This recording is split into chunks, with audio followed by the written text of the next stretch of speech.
Les amis, aujourd'hui est un jour qui restera gravé des années. Car, sauf si vous vivez dans une grotte, vous avez forcément entendu parler des fuites gigantesques qui ont eu lieu dernièrement. Probablement la fuite d'informations la plus importante jamais vue chez Marvel. On parle du spoil de presque toute la phase 6, ou du moins des scènes clés des 4 Fantastiques, de Avengers Doomsday et Secret Wars, mais aussi de World War Hulk et de la série Vision. Bref, c'est une catastrophe industrielle pour Marvel qui souhaitait probablement comme Endgame garder la surprise sur ce qu'il préparait pour un film aussi énorme que Secret Wars. Et pour ceux qui se posent la question et qui sont un peu complotistes, non, ce n'est pas un coup de com' caché, même si clairement, ce qu'on voit a hypé absolument tous les fans du monde entier et va au final plus servir que desservir Marvel, la fuite vient bel et bien d'une artiste senior du studio, donc pas n'importe qui non plus, qui a subi une fuite sur son site ArtStation, un site où les artistes exposent en général leur travail.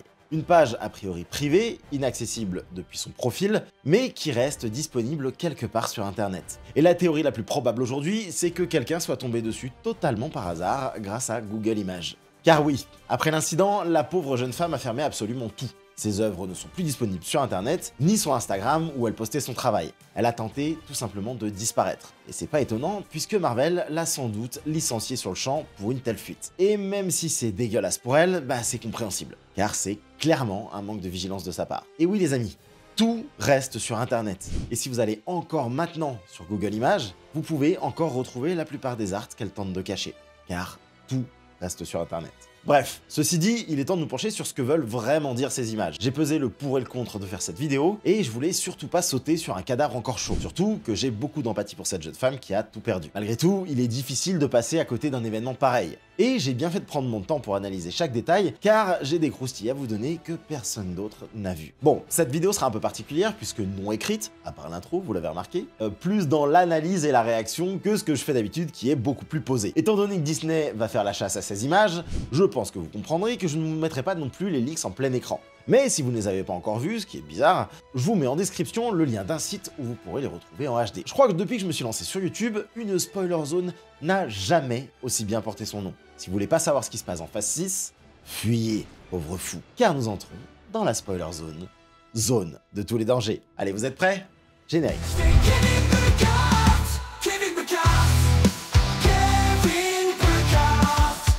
Mais avant de nous lancer vraiment, il faut que vous compreniez ce qu'est un concept art.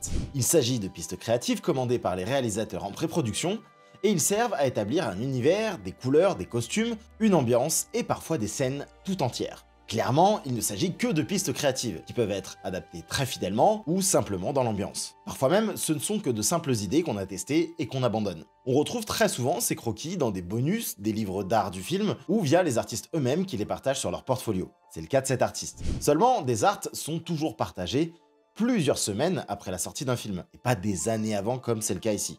Car la pré-production d'un film peut être très longue avant de lancer le tournage. On se dit aujourd'hui que lancer le tournage 1 an avant la sortie du film paraît complètement fou. Mais ça dépend de la préparation. Pour un film de la taille d'un Avengers, le tournage et la post-prod ne sont finalement que la fin d'un processus de plusieurs années. Et si la phase 4 et 5 ont semblé être si pauvres, c'est aussi parce que Kevin Feige était à 100% sur ces deux films Avengers et sur la préparation de la suite avec les X-Men.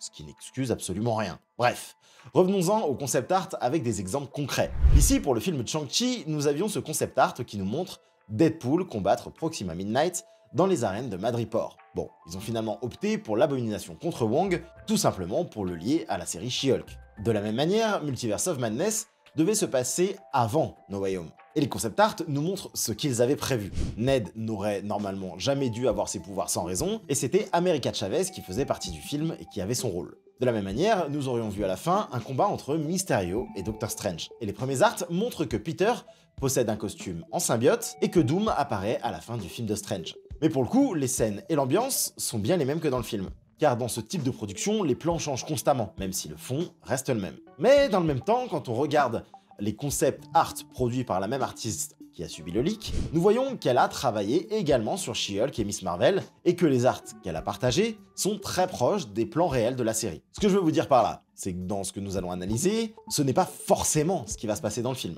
Mais il s'agit de pistes tirées d'un brief des réalisateurs et scénaristes. Donc, beaucoup de ces choses sont vraies. mais ils ne se dérouleront sûrement pas de cette manière. C'est bon? Allez, let's go. On commence direct ces leaks avec la première image de Dr Doom qu'on découvre, qui est en God Emperor Doom, pour le coup, avec sa grande cape blanche, sa peau de bête, assis sur un trône très médiéval. On a une ambiance très Game of Thrones sur cette image. Et c'est la première image concrètement qu'on a du masque et de l'armure. Alors, est-ce que ce sera ça son costume final? Comme je vous l'ai dit, il est possible que ce soit simplement des pistes, mais en tout cas, l'ambiance est très stylée. On voit concrètement dès cette première image qu'on s'inspire du Secret Wars de Jonathan Hickman et qu'on sera sur un nouveau monde, un monde médiéval fait de barons et de royaumes. Donc on a ce truc très Game of Thrones et l'image d'ensuite nous confirme cet élément-là. On est sur un truc très renaissance, ouais, médiéval, très anglo-saxon dans ce qu'on a pu voir. Donc c'est pour ça que ça fait forcément penser à Game of Thrones. Et cette image est très intéressante puisque on arrive tout de suite à reconnaître plusieurs personnages. Alors évidemment, on a God Emperor Doom. Donc ce qui nous fait dire que ces images viennent plutôt de Secret Wars et non pas de Doomsday comme on a pu le voir absolument partout sur internet, puisque c'est clairement une des images qu'on voit dans les comics, d'ailleurs on en a plein, qui sont des images un peu copiées des comics, et je trouve que c'est une bonne manière de le faire. On voit qu'à côté de lui, on a un Doctor Strange qui le conseille, un peu comme la main du roi dans Game of Thrones, et je vais souvent faire des comparaisons avec Game of Thrones, parce que je pense que c'est clairement une des inspirations, et d'ailleurs c'était, je pense, une des inspirations de Jonathan Hickman dans le run de 2015, puisqu'on a toutes ces zones faites avec des barons et en gros le trône de fer qui est en haut de tout ça, potentiellement ces barons qui vont se rebeller contre le trône de fer. Je pense, moi perso, que c'est pas du tout un variant de Doctor Strange, mais que ce sera notre Doctor Strange, puisque on a ce truc, je pense, Doctor Strange est un peu la source des problèmes, on l'a vu dans son film, qu'il va être identifié comme celui qui a créé le plus d'incursions et potentiellement celui qui a commencé à détruire le multivers, et potentiellement notre Doctor Strange va tout faire pour prouver que non, lui il peut être la solution et qu'il va sauver le multivers, et c'est peut-être comme ça qu'il va s'associer à Doom, puisque dans les comics ça se passe pas exactement comme ça, mais à la fin, oui, il s'associe à Doom, et les Doom et Strange sont les deux seuls de tout l'univers à savoir que c'est Doom qui a recréé l'univers, et tous les autres pensent que c'était un dieu depuis toujours. À côté de lui, on voit une femme avec un enfant. Dans les comics, Doom, en gros, a fait de Sue Storm et des deux enfants de Reed et Stu, ses enfants et sa femme. Donc là, on aura juste Franklin. Je pense qu'on va pas du tout nous introduire un autre personnage. On voit que Franklin, comme dans les leaks qui étaient sortis, les rumeurs qui étaient sorties, eh ben, il est plus grand que dans les 4 Fantastiques. Je pense qu'il aura une part très importante dans cette histoire parce que c'est un des personnages qui a le plus de pouvoir dans l'univers Marvel, étant donné qu'il est capable, c'est lui à la fin qui reconstruit le multivers. On sait pas encore exactement d'où sera la source des pouvoirs de Doom.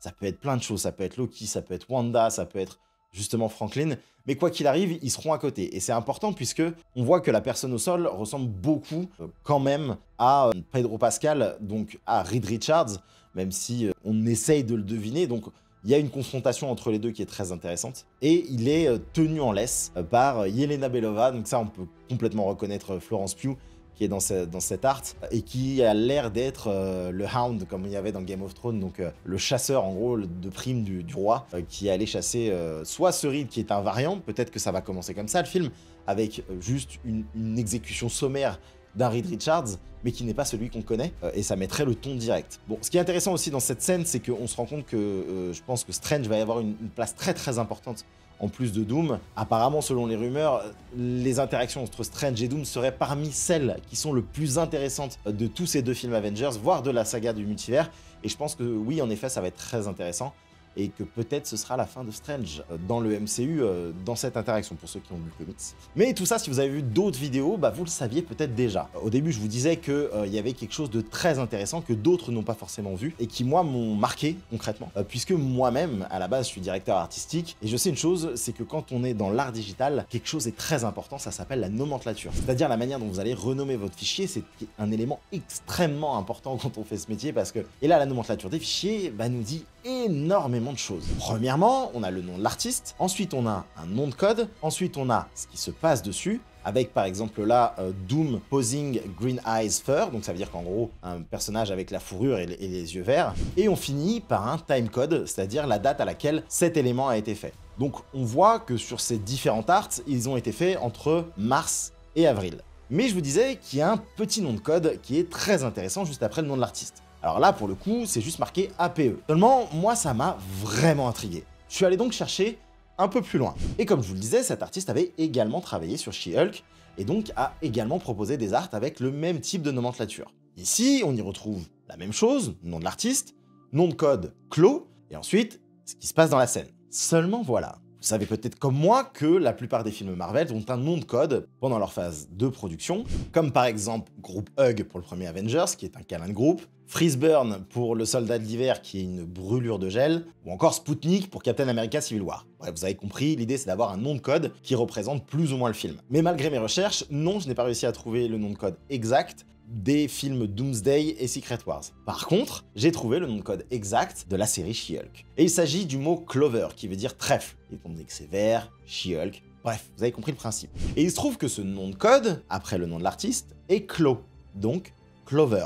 Et ce tout petit détail va nous permettre d'identifier de quel projet appartient chaque art. Vous l'avez? Donc si on regarde les différents arts qu'on a vus jusqu'ici, nous sommes sur un nom de code APE. On enchaîne avec cette scène dans un espèce de bar mi-médiéval, mi-futuriste, on sait pas exactement, qui nous montre Star-Lord, Wong et les Young Avengers, donc composés de Kate Bishop, de Cassandra Lang, de Billy et Tommy, les enfants de Wanda, et enfin de Kamala Khan à la Miss Marvel. On y voit même à côté un mutant qui est une sorte de blob, qui est un des X-Men, figurez-vous, et qui nous montre que n'importe qui peut apparaître dans ce film. Cette scène est donc aussi dans le terme APE. Et là, moi je pense que cet artiste n'a pas du tout travaillé sur Doomsday, qui est en train d'être complètement rebossé par les frères Russo, mais que c'est bien une scène de Secret Wars, et que du coup, tout ce qui est sous le terme APE est dans Secret Wars. Et je pense qu'en gros, ils savent très bien ce qu'ils veulent faire de Secret Wars, ils veulent cet univers médiéval qui ressemble beaucoup au comics Secret Wars de 2015, et où ils vont intégrer tous leurs personnages. Et je trouve cette idée fantastique. Je trouve que de nous plonger enfin dans un univers qui sort de la grande ville de New York, et que on voit, hein, quand on va au Wakanda, quand on allait sur Sakaar, c'est des endroits où il s'est toujours passé quelque chose de différent. Et je pense que justement, aller à un film où on ramène tous ces personnages-là et on les emmène dans un monde à la Donjons et Dragons, d'ailleurs le film Donjons et Dragons est incroyable pour cette raison, c'est comme le Seigneur des Anneaux, on voyage à travers plusieurs mondes, et je pense que c'est vraiment ce que va nous proposer Secret Wars, et je trouve ça extraordinaire. Cet art, il a été fait en mars de 2024, donc il y a un an. À l'époque, la team des Young Avengers devait être composée de ça, on avait déjà le design visiblement de Wiccan, mais c'est une équipe qui aujourd'hui est amenée à vraiment évoluer, qui s'appellera les Champions, parce qu'ils vont ajouter d'autres personnages. Mais ce qu'on peut remarquer, qui est très intéressant, c'est que la plupart des héros qui sont autour de cette table possèdent leur propre costume. Et ça a une importance pour la suite, puisqu'on a remarqué que dans la phase précédente, Doctor Strange, lui, était habillé d'un costume traditionnel, et d'ailleurs tous ceux qui étaient autour étaient habillés d'un costume traditionnel. Ce qui veut dire que cette équipe-là ne vit pas dans ce monde-là, ne vivent pas dans Secret Wars. En gros, on le sait, dans le comic Secret Wars, lorsque la fin du multivers éclate, des radeaux scellés qui atterrissent sur le Battle World et qui ne sont ouverts qu'à partir d'un certain moment, ce qui les fait sortir et se rendre compte du monde dans lequel ils sont. En gros, à ce moment-là, à part Doom et Strange, ce sont les seuls de tout ce nouvel univers à se souvenir du monde d'avant.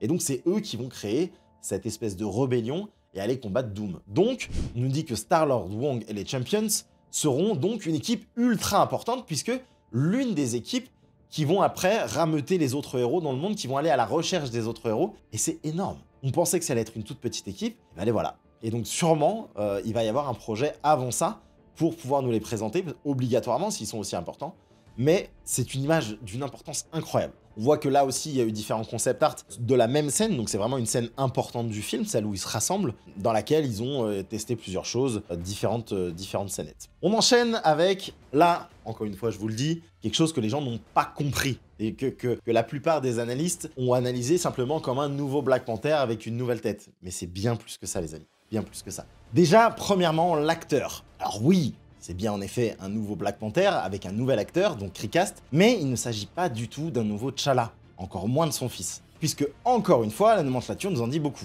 Bon, déjà, ce sont des images de Secret Wars, pas d'un nouveau Black Panther, puisqu'on a encore le APE, mais on a également le nom Chanda, qui est le nom du Black Panther qui a participé à la Seconde Guerre mondiale avec Captain America, celui qu'on verra dans le jeu Rise of Hydra. Et ça, encore une fois, ça n'a pas été dit, et c'est énorme. On peut voir d'ailleurs dans ces nombreux concepts qu'ils possèdent la même arme que l'on voit dans les comics, cette espèce d'épée courbée africaine, et qu'en fonction du concept art, on a des tenues qui se rapprochent vraiment de certaines tribus africaines, avec en arrière-plan une espèce de grotte wakandaise qui sera probablement l'un des territoires du Battle World. Mais non, ce n'est pas T'Challa, c'est un Black Panther des années 40, et qui aura sûrement connu Captain America, et qui donc, qui sait, peut-être sera le repère pour retrouver un nouveau Captain America, peut-être nomade, qui sait, ça peut être très très très intéressant. Mais ce n'est pas la seule chose que ça nous révèle, puisque la première image nous montre le visage de ce Black Panther, et donc le nom du nouvel acteur qui a sûrement été casté il y a longtemps, puisque ce concept art a été fait en août 2024.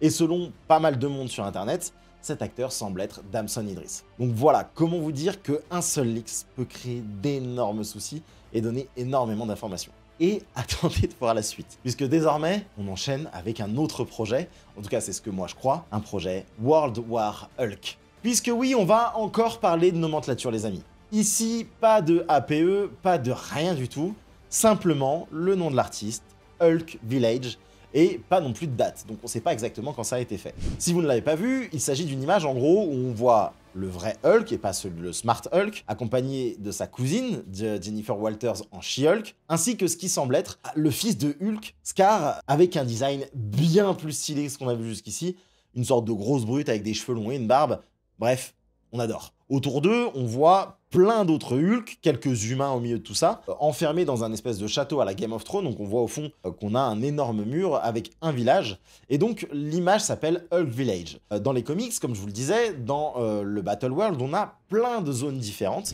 et l'une d'entre elles est le Green World, un monde rempli de différents Hulk de tout le multivers, et qui est dirigé par le variant démoniaque Maestro. On se demandait tous comment un film World War Hulk pouvait être développé, établi, peu importe. Et on sait également qu'il y a des projets secrets qui n'ont pas encore été révélés. Et moi je vous disais dans une précédente vidéo que si World War Hulk il y allait y avoir, ce serait dans le Battle World, parce que c'était ce qui était le plus logique pour moi. Regardez ça, c'est incroyable! Malgré tout, on ne sait pas du tout de quand date cet art, et Alex de Cosmic Circus, qui est l'un des insiders les mieux renseignés du game, a commenté cette image en disant que lui, il n'avait pas forcément entendu que ce serait un village aussi civilisé, mais que ça ressemblerait un peu plus aux comics, c'est-à-dire une sorte de monde sauvage, où des Hulk vivent par tribu, et un peu moins de manière villageoise. Bref, on a l'idée, on sait qu'il va se passer ça, c'est-à-dire qu'on sait qu'on va passer du temps dans un monde où il y a plusieurs Hulk.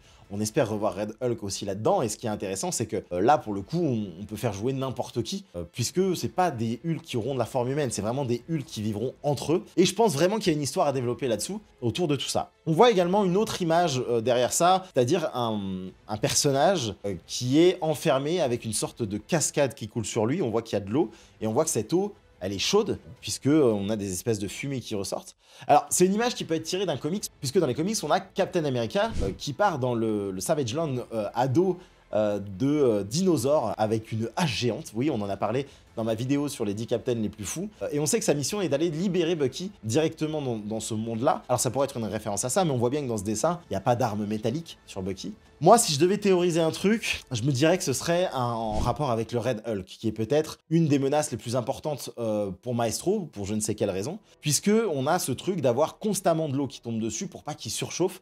Et on sait qu'on l'a bien vu dans le dernier Captain, c'est une des caractéristiques du Red Hulk, c'est qu'il surchauffe et qu'il brûle tout ce qui l'entoure. Donc je sais pas, moi ce serait ma théorie. Par contre, il ressemble clairement pas à Harrison Ford, mais si ce truc a été fait il y a longtemps, je ne sais pas. Mais en tout cas, je trouve que l'idée serait intéressante, et pourquoi pas un autre acteur qu'Harrison Ford qui sera en Red Hulk, je trouve l'idée intéressante. On enchaîne avec des visuels pour le moins troublants, puisque on a des visuels entre Star-Lord et White Vision, qui sont là. Et alors là, je vous le dis, on pourrait se dire qu'il s'agit d'images de la série Vision. Seulement, encore une fois, la nomenclature vient nous changer un peu ça, puisque on a encore ce APE. Donc, il semblerait que ce soit encore des images de Secret Wars. Alors, à prendre avec des pincettes, mais on voit que Star-Lord est bel et bien de retour, et qu'il s'est fait pote avec Vision. On pense en tout cas que la série Vision aura un ton un peu différent, sur l'idée d'un Vision qui essaye de se réintégrer, qui essaye de se créer une vie, potentiellement avec une famille. Il y a des chances que peut-être il y a un lien ensuite avec les Young Avengers, puisqu'on voit que Star-Lord finalement va avoir un lien avec eux, et que tout ça se passera peut-être dans Doomsday, justement. Le début de Doomsday pourrait être justement que les Young Avengers retrouvent Vision. Et on voit qu'il y a différents arts où à chaque fois, on a Star-Lord qui se rapproche d'un Vision un peu passif. Donc c'est assez intéressant. Ensuite, on enchaîne avec un autre visuel, une femme Ultron, qui, selon ce que dit Deviant, et moi je le crois parce que je ne connais pas l'histoire, serait une version féminine qui avait été créée pour Ultron pour l'accompagner, à la Frankenstein et la femme de Frankenstein, et qui pourrait être présent dans la série Vision. En tout cas, c'est ce à quoi ça ressemble. Malgré tout, on a quand même un nom de code qui est TMN, et je ne suis pas sûr à 100%, mais il semblerait que le nom de code de White Vision soit Highwire, qui veut dire fil à haute tension, et qui aurait été mentionné donc dans le Production Weekly. C'est là où on voit les noms de code. Donc on est sûr de rien, mais en tout cas une production Marvel s'appelle Highwire et il semblerait que ce soit celle de White Vision. Donc à voir. Là on a quand même une production qui a été faite très récemment, le 10 février 2025, donc c'est tout récent. Si c'était un nom de code qui était un peu vieux, bah on aurait pu comprendre. Moi je fais attention sur ce projet, mais il vient d'être fait, donc ça veut dire que probablement c'est celle-là qu'on verra. Bichette elle a perdu son job 20 jours après avoir posté ça. Terrible, terrible, terrible. On voit qu'il y a différentes propositions de nez, de visage, donc vous voyez c'est vraiment ça, hein. Un concept art, l'idée c'est de travailler du détail, donner un thème, donner des couleurs, donner un ton à tout ça. Et là, c'est la preuve, le Noise Option qui, pareil, a été créé le 11 février 2025. Donc voilà. Désormais, les amis, on va passer aux 4 fantastiques. Et là, je vous préviens, hein, il y a beaucoup d'infos, peut-être beaucoup trop d'infos à analyser. On va nous en dire pas mal sur le film, et notamment sur la femme invisible, qui devait être l'un des sujets, je pense, de cet artiste, puisqu'ils sont plusieurs à travailler là-dessus, hein, évidemment. Et on voit que la femme invisible et sa relation avec son bébé sont un peu au centre des arts de l'artiste. Là, le nom de code est BMN. Alors, j'ai pas réussi à trouver le nom de code des 4 fantastiques, mais je pense qu'on le saura bientôt et on pourra nous confirmer cette petite théorie. Première image, une image où on les voit tous autour d'une table qui a l'air d'être ce fameux repas du dimanche. Alors, ce qui est intéressant, donc ces arts, ils ont été faits en décembre 2024, donc c'est très récent, qui était presque pendant le tournage, donc sûrement pour la post-production. Et on voit les 4 fantastiques interagir ensemble. Alors jusqu'ici, on n'avait pas vu d'image de Ben Grimm en chose torse nu, c'est vrai que c'est un peu l'image qu'on se fait à chaque fois, mais vu que ça a été fait en décembre, il y a de grandes chances qu'on ait pas mal d'images de lui dans cet apparat. Et encore une fois, on voit différentes options pour cette scène-là. Alors là, encore une fois, hein, on est en décembre, donc l'idée, c'est que on vienne travailler des scènes qu'on va retourner, tourner, pour donner vraiment une atmosphère à ce qu'on veut donner. Et on a vu que, par exemple, dans cet art-là, on a Johnny qui boit à la bouteille de l'alcool, alors que celui qui a été sûrement validé, on est plus sur un verre d'eau. Donc l'idée, c'est aussi de travailler l'image de Johnny, vous voyez, avec ces arts-là. Ensuite, on a un art un peu plus vieux, puisque celui-là, il a été fait en 2023. Là, on est sur du novembre 2023, donc un des tout premiers arts. Je pense qu'ils ne savaient même pas forcément quel personnage ils allaient prendre. Elle a dû travailler sur une idée qu'elle se faisait des personnages. Par contre, on voit que la chose a déjà été très bien définie et on les voit avec des vêtements directement avec leur slogan, donc It's Clobbering Time et Flame On sur les 2 personnages de droite. On voit qu'on a déjà un Herbie qui avait été déjà très designé et là c'est vraiment histoire de donner une image globale. Donc on voit qu'il y a déjà l'enfant, on voit qu'il y a la réunion de famille, on voit qu'il y a un téléphone alors qu'ils sont dans les années 60. Donc il y a tout un truc assez intéressant autour de ça. Mais on est sur un des tout premiers artworks, comme je vous le dis, 2023, novembre 2023. Et c'est assez intéressant. On enchaîne avec ce modèle de Suzanne et Franklin, où l'artiste vient tester différents costumes, différentes coupes de cheveux. Mais il y a surtout un élément qu'on remarque, qui moi personnellement m'a frappé, que j'ai pas forcément vu dans les autres vidéos, qui est le visage de l'actrice. Clairement, ici, et contrairement aux autres arts, on n'est pas du tout sur le visage de Vanessa Kirby. Je pense qu'on peut être assez clair là-dessus. Et personnellement, je reconnais clairement le visage de Emily Blunt, qui est la femme de John Krasinski, l'acteur qui avait joué Mr. Fantastic dans Multiverse of Madness, et qui semblait être, en tout cas au moment de cet art, en juillet 2023, qui semblait être le cast privilégié pour jouer la femme invisible. Et ça aussi, c'est une information assez incroyable. En plus de ce qu'on voit, on se rend compte que, au fur et à mesure, et en très peu de temps au final, le cast a changé et Emily Blunt était vraiment celle qui était espérée au rôle de la femme invisible, comme le voulaient beaucoup de fans au final. Donc il se peut que ce soit beaucoup plus ancien, parce que l'artwork qui suit, lui, le 17 novembre, et là on voit que les personnages ont vraiment la tête des acteurs qui vont être représentés, donc c'est que ça avait déjà été choisi. On voit également donc du coup leur vie de famille, il y a toujours cet élément-là très important, et les designs autour des inventions de Reed qui ont toujours malgré tout la tête d'un Herbie. Ça aussi je trouve ça très intéressant, c'est-à-dire qu'il a cette obsession un peu de cette forme avec les 2 grands ronds, et on va le voir dans la scène d'après, qu'il y a tout ce développement autour du Herbie, et ce que je trouve très intéressant, qui n'avait pas été forcément dit dans le passé, c'est que une des références, en tout cas, de ce Herbie, parce que là, on voit des planches autopilotes, eh bien, c'est que la référence de base, c'est le robot qu'on voit dans le Star Tour de chez Disneyland Paris, qui est le robot pilote. On voit qu'il a exactement la même tête, et peut-être que cet artiste, et celle qui a donné vie à ce Herbie, en compte ce personnage de Star Wars, qui fait partie de l'univers Star Wars, et en lui donnant vie grâce à ça, en fait, en le faisant évoluer et en lui donnant un aspect un peu plus années 60, un peu plus lecteur cassette, parce que c'est vraiment le design du truc, eh bien, elle a créé ce Herbie, et elle a créé probablement tous les designs autour de la technologie de Reed Richards, puisque on voit qu'ensuite, on a un énorme camion capable d'être indépendant. On voit que c'est un Herbie lui aussi.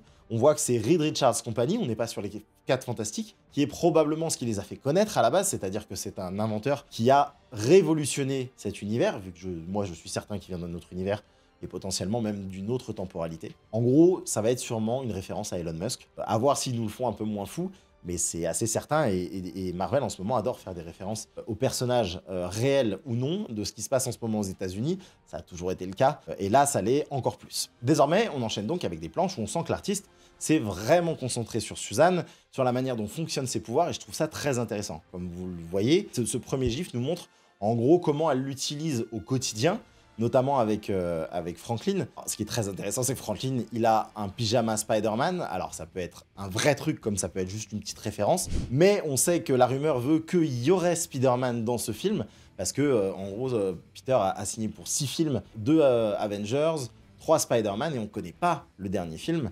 Et peut-être qu'il y a des chances qu'il apparaisse dans ces 4 Fantastiques, ou alors c'est simplement une référence de l'artiste, puisqu'on voit que cet art a lui aussi été fait en juillet, donc il y a longtemps, et que c'était les premiers arts. Également, élément intéressant, on voit qu'en gros, dans les missions que vont avoir les 4 Fantastiques, elles se retrouvent dans une espèce de prise d'otage, où on ne sait pas trop où on est, entre une banque, un hôpital, c'est un peu flou, un journal peut-être. Et donc, elle utilise ses pouvoirs de bulle pour arrêter les balles, ce qui est très intéressant. Mais aussi, elle l'utilise d'une autre manière, c'est-à-dire en prolongeant une onde de ses pouvoirs au sol et en détectant tout ce qui se passe autour, en le ressentant. Je trouve que c'est très intéressant parce qu'on a souvent vu la femme invisible juste créer des ondes, se rendre invisible, créer des trucs pour voler, et je pense que peut-être qu'il va y avoir une version très très intéressante de ses pouvoirs. On sait qu'elle est le cœur de cette famille, on sait que c'est elle, par ses pouvoirs, qui va le plus nous surprendre, et donc je trouve ça très intéressant. Et de la même manière, on voit qu'elle est capable de créer des champs d'énergie pour se protéger, mais également de créer des espèces d'éclats d'énergie qu'elle peut renvoyer, comme des bouts de verre. Je trouve ça assez intéressant comme idée. Et de la même manière, elle est capable de créer un champ de force qui explose, et qui vient vraiment détruire l'environnement. Enfin bref, ils sont en train de nous présenter la femme invisible comme vraiment un des personnages les plus puissants de cette équipe, même voire le plus puissant. On voit que, comme on l'a vu d'ailleurs dans le trailer, il y a un côté très bulle de savon dans ses pouvoirs. On voit que le champ d'énergie ne va pas juste être quelque chose d'invisible, on a quelque chose qui vient absorber la lumière comme le fait une bulle de savon. Et je trouve que ça va être très intéressant de voir le design de ces pouvoirs-là. On voit là d'ailleurs sur le radeau qu'ils font, qui peut être un des éléments, un des premiers éléments du film. Vous savez, on a vu que le Mole-Man, qui serait la scène d'introduction, se passait dans une grotte. Il y a de grandes chances que ce soit là où se passe cette scène. On voit qu'il n'y a pas spécialement d'enfants, il y a de grandes chances que ce soit le tout début du film. Et on finit donc cette analyse par quand même une scène qui nous est montrée, même si on sait que ça allait arriver à un moment donné. Et donc on voit cette surfeuse d'argent, Shalaballe, qui est donc, je pense ici, un variant du surfeur d'argent de notre monde, qui apparaîtra bientôt, ne vous inquiétez pas, et qui fait sa première rencontre avec Reed Richards. On voit derrière que donc il y a cette espèce d'exposition 4 Fantastiques. Il y a de grandes chances qu'en gros ce soit un événement des 4 Fantastiques qui soit venu perturber par le surfeur d'argent. On voit qu'il y a des espèces de journalistes derrière, on voit qu'il y a Herbie, on voit que le sol est détruit, et donc du coup il y a de grandes chances qu'elle débarque en pleine nuit lors d'une exposition pour prévenir Reed Richards que sa planète va être dévorée et que Galactus va venir chercher quelque chose. Ça fait beaucoup d'infos, beaucoup de news, beaucoup de leaks, et quand on s'y penche vraiment de plus près, on se rend compte qu'il y a beaucoup plus de choses derrière. Donc clairement, moi je pense qu'on a parlé de plusieurs projets, je pense qu'on n'a pas vu une seule image en réalité de Doomsday parce qu'elle ne travaillait pas sur le projet, ou alors en tout cas elle n'a pas eu le droit de les montrer. En fait, on sait que le projet est encore en développement, même qui pourrait être repoussé d'1 an, donc il y a de grandes chances qu'elle n'ait pas du tout travaillé dessus. Donc on a du Secret Wars, on a pour moi du World War Hulk, j'en suis certain, on a donc du 4 Fantastique, et on a du Vision. Mais voilà, clairement là, c'est vraiment du Secret Wars qui pour moi est l'un des plus gros événements et qui nous montre que, en fait, Marvel, comme disent les Américains, Marvel is cooking, ils sont en train de nous préparer aux petits oignons quelque chose. Et ça va être du sérieux, donc moi je suis très impatient de voir la suite. Voilà. Encore une grosse pensée à l'artiste qui a fait cette énorme boulette. On ne se connaît pas, mais sincèrement, je te donne toute ma force. Sachez que Daredevil Born Again sort ce mercredi et que mon méga récap / guide est disponible. Bon, il fait un sacré bide. Pourtant, je peux vous dire que c'est probablement l'un des meilleurs de YouTube. Alors, si vous voulez me donner de la force, n'hésitez pas à aller y jeter un œil. En attendant, n'oubliez pas d'être curieux, c'est le secret pour être heureux, et faites attention à Internet. Allez, ciao!